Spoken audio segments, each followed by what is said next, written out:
All Okay, right, good. we're gonna bring the meeting to order, 7:01, okay? Would you join me in saluting the flag, especially seeing as this is the voting room? Okay? All right, I pledge allegiance to the flag of the United States of America and to the republic for which it stands, one nation, under God, indivisible, with liberty and justice for all. Adam, you're included in this.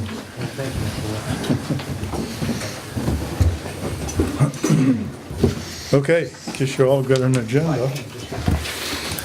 All right. The minutes from the September meeting. What's your pleasure, folks? I'll make a motion to approve the minutes of September 14th, 2016. Would anybody like? Second. Okay, are there any omissions or additions that anyone would like to make? All right, all those that approve the meeting, say aye. Aye. Opposed? So unanimous approval. Kelly? Okay. The agenda overview.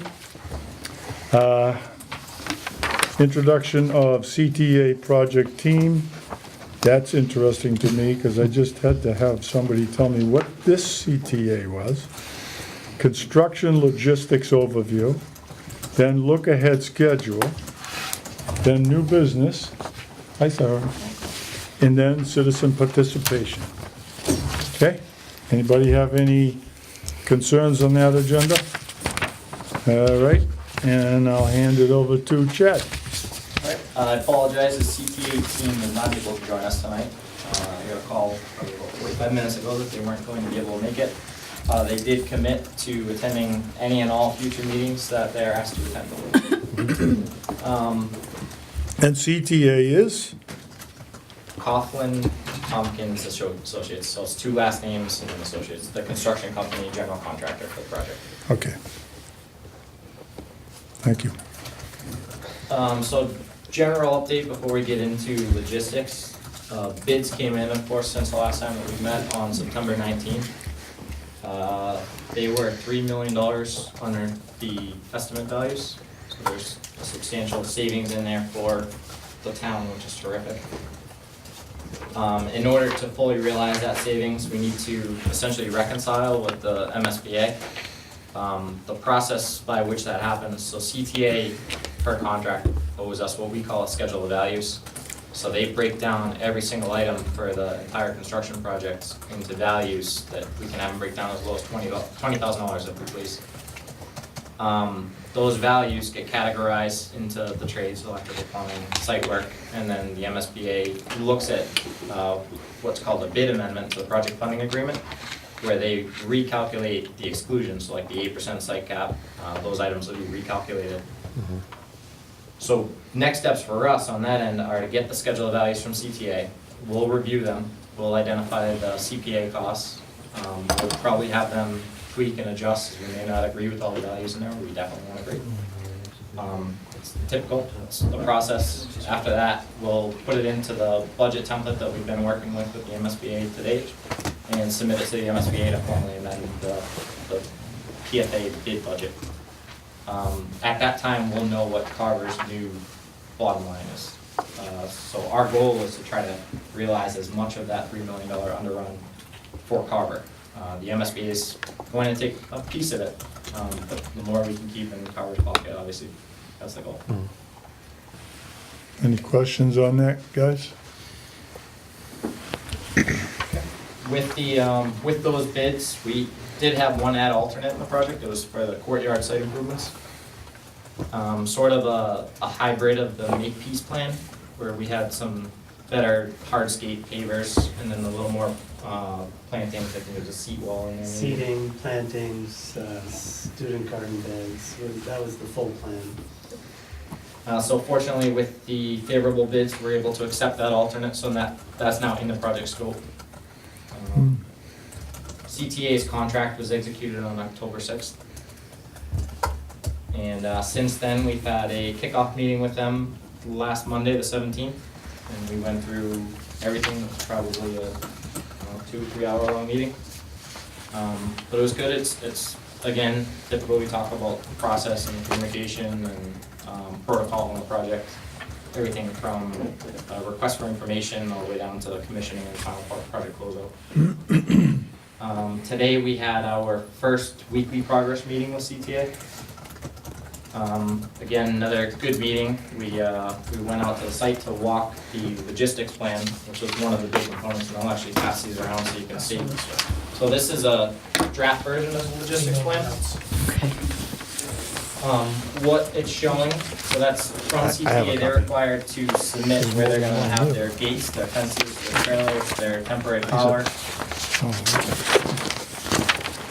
That plan goes into HMFH for review, the town weighs in on it, we weigh in on it. So we are having them make some adjustments to that plan. But generally speaking, the yellow outline that you see there is the silt fence and hay bales. All the way around? Yep. Yeah. And that's dictated by the order of conditions. Even on the road, the Along 58 front, side? There may be some flexibility in the island itself, because I don't think that we really have much work going on out there. But right now, they plan on wrapping the entire site. The construction fence itself, as you're coming in off of Route 58, will divide, or it'll come right along that new entry that Dave and his crew just paved.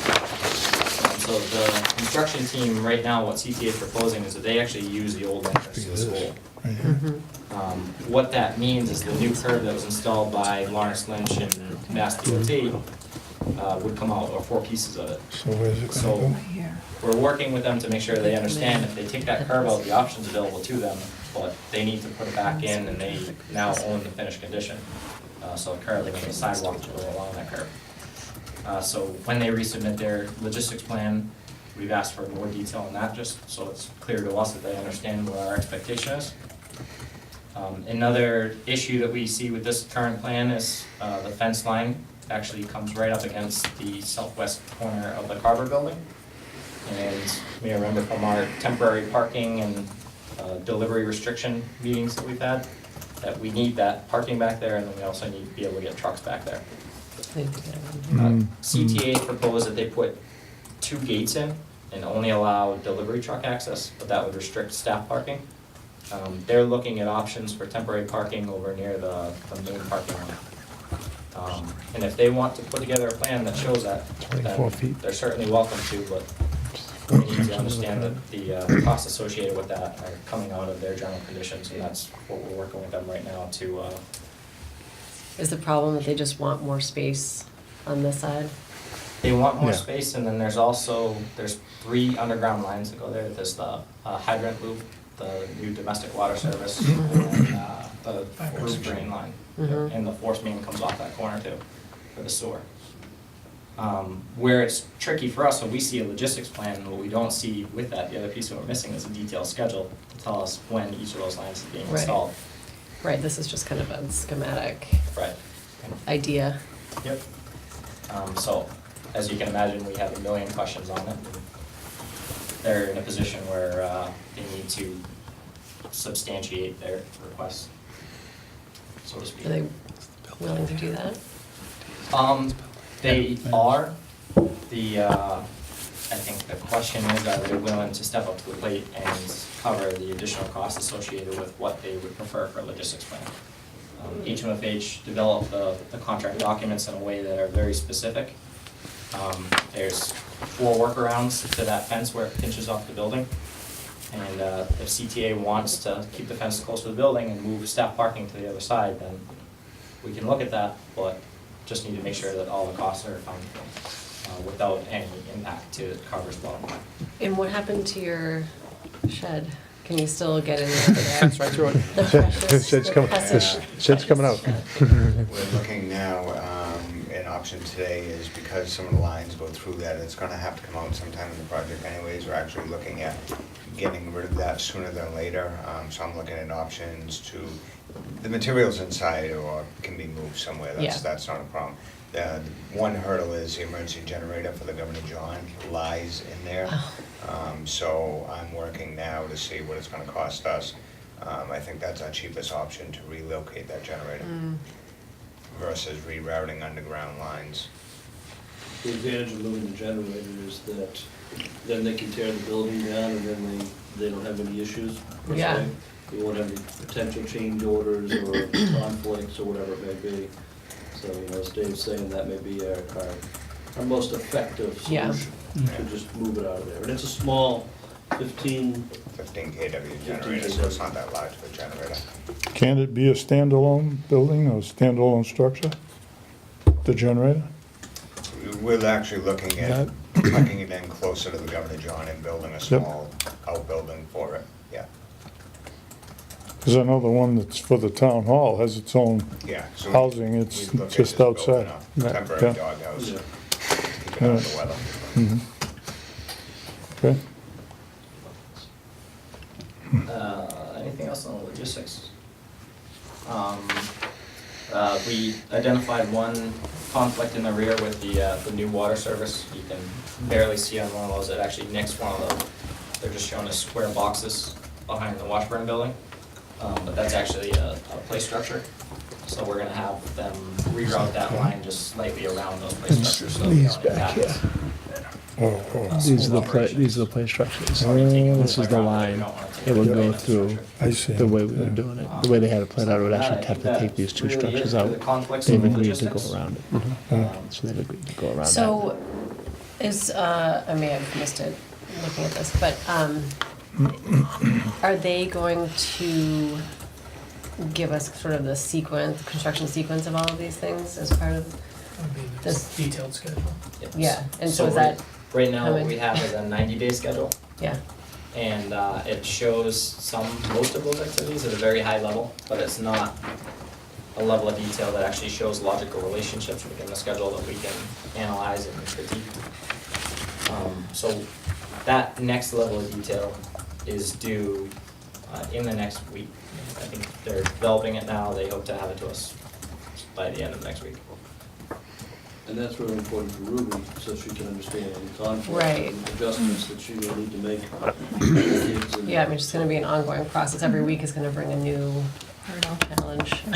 Yeah. Right, And we've asked them to put up fencing while that's going on, so there's gonna have to be some temporary, like orange snow Yeah, fencing. yeah. So this area is actually, while these trees are being cut down and these are being Yeah, laid, it's there's gonna be sort of fencing. separated. Yeah. So the chain link fence that's there now is gonna be gone. No, the chain link fence is the back. This is much closer to the building. This is just to like make a divider so kids know this is a construction area, they can't go over there. Okay. So for their look-ahead schedule, generally the activities are, they'll be surveying this week. You'll see some presents out there. They have it scheduled right now for tomorrow through Thursday. The temporary fence, they're hoping to start on Friday. Tree clearing, they hope to start next Wednesday.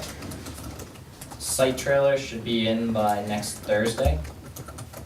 And then the temporary well pumps and water treatment system, all the underground lines, right now they have scheduled for November 7th through December 2nd.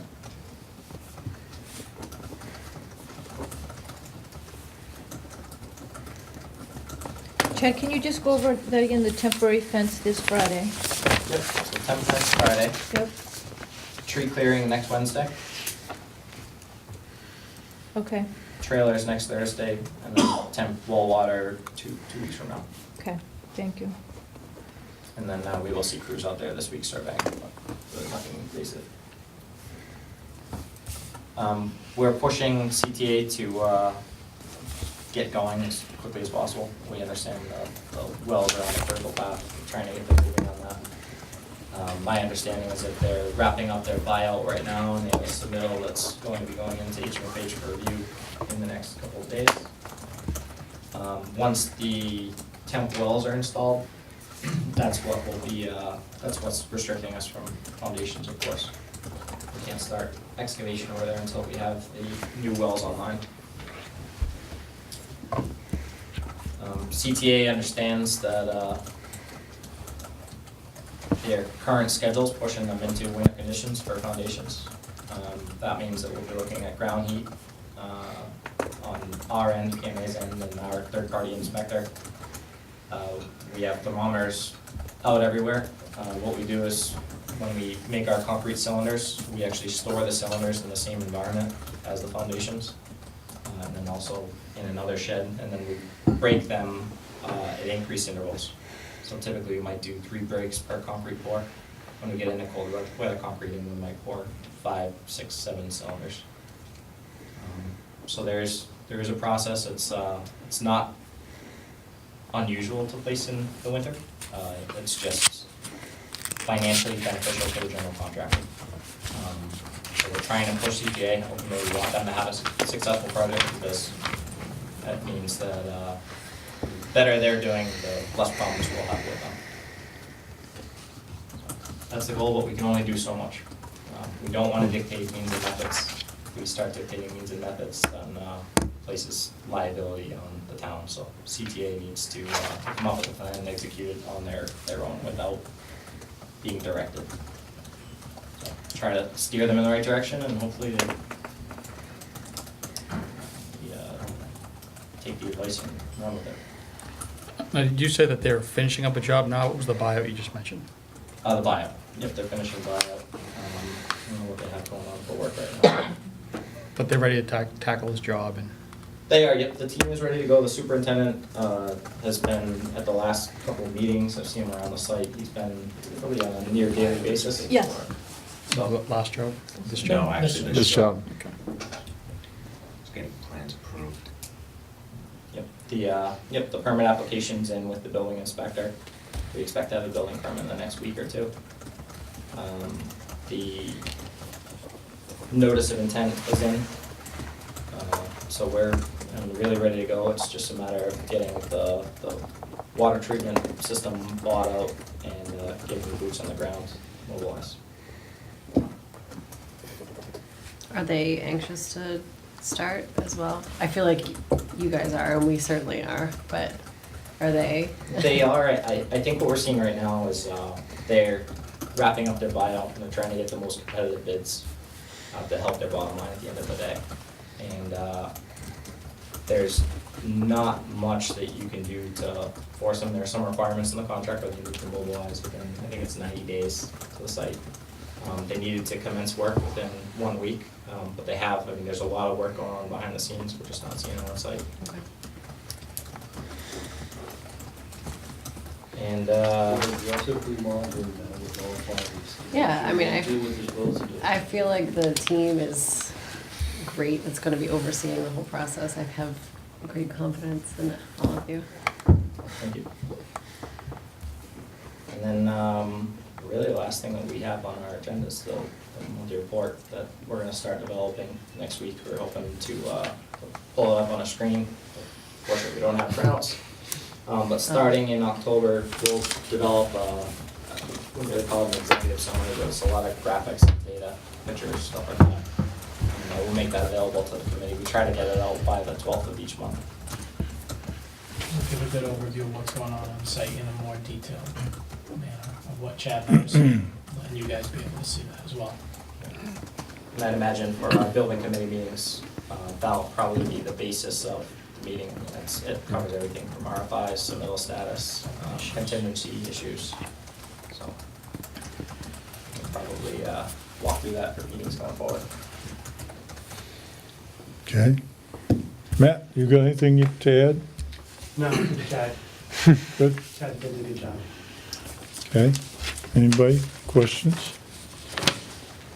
Okay, we're doing all right. We should introduce Brad. So Brad Brothers is the new chief financial officer for the school district. So Brad's here at our building committee meeting here Hi, tonight. Brad.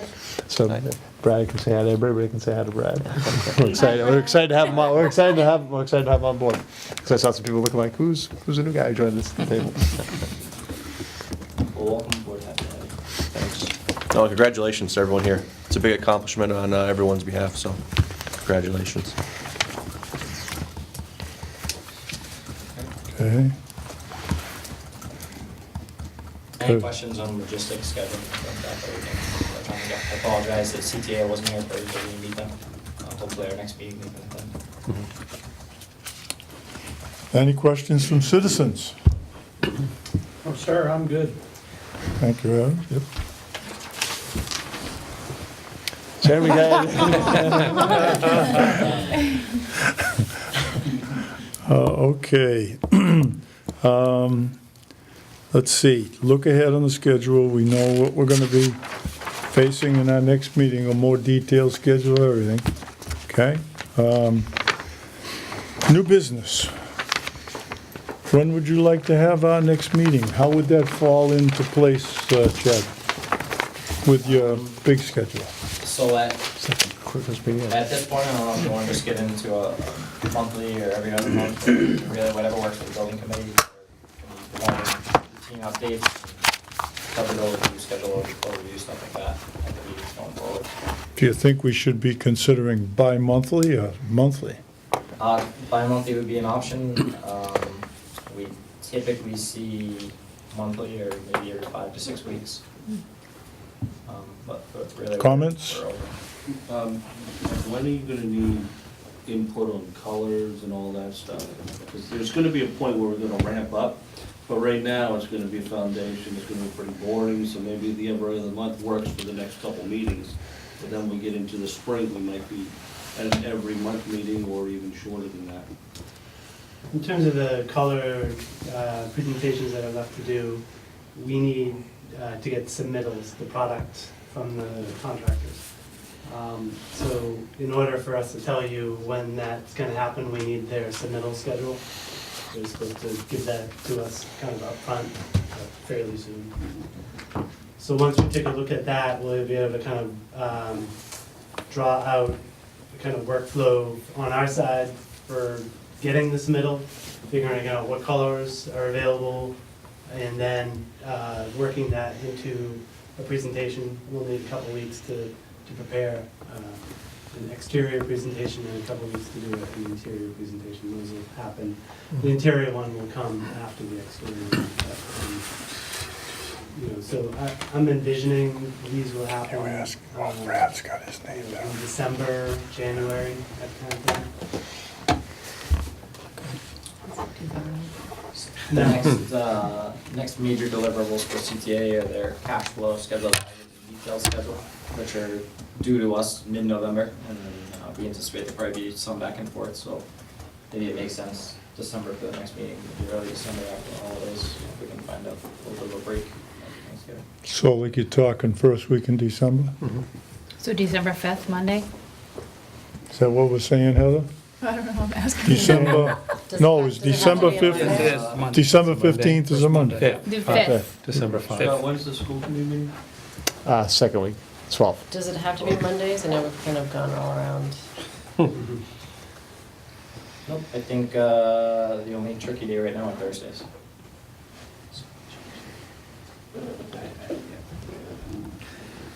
Do Tuesdays work for anybody? Tuesday's board of selectmen, right? On the First and third. First and third. Then you got the second and Wednesday fourth work? school Can we- committee. 13th, there's no board of selectmen, Tuesday the 13th. It's the first and third of the month, or selectments. Or that Wednesday, the 7th. Do I hear any I comments? can, How about the 13th versus the Let's go 7th? to 13th. 13th, we'll have more information. 13th. We'll have Okay. our Right. report by then, and Okay. So December 13th? Okay, is that the consensus? That's fine with me. Anybody opposed on the Yes. 13th of December? Should be okay. Okay, 7, all right, okay, that's what we'll shoot for, all right? Okay, any other comments from the building committee? when's your concert? Concerns? All right, how about citizen Yeah, my concert's not participation? in here. It's not till, I No, have sir, it. I'm good. Okay. It's December 14th. All right, if there's no other business, I would accept a motion to adjourn. So moved. Second? Second. All those in favor of adjourning, say aye. All right. Next meeting is December 13th, 7 o'clock. That's a, Tuesday. Tuesday. Tuesday, and don't forget, everybody, take a box of cranberries out of that box.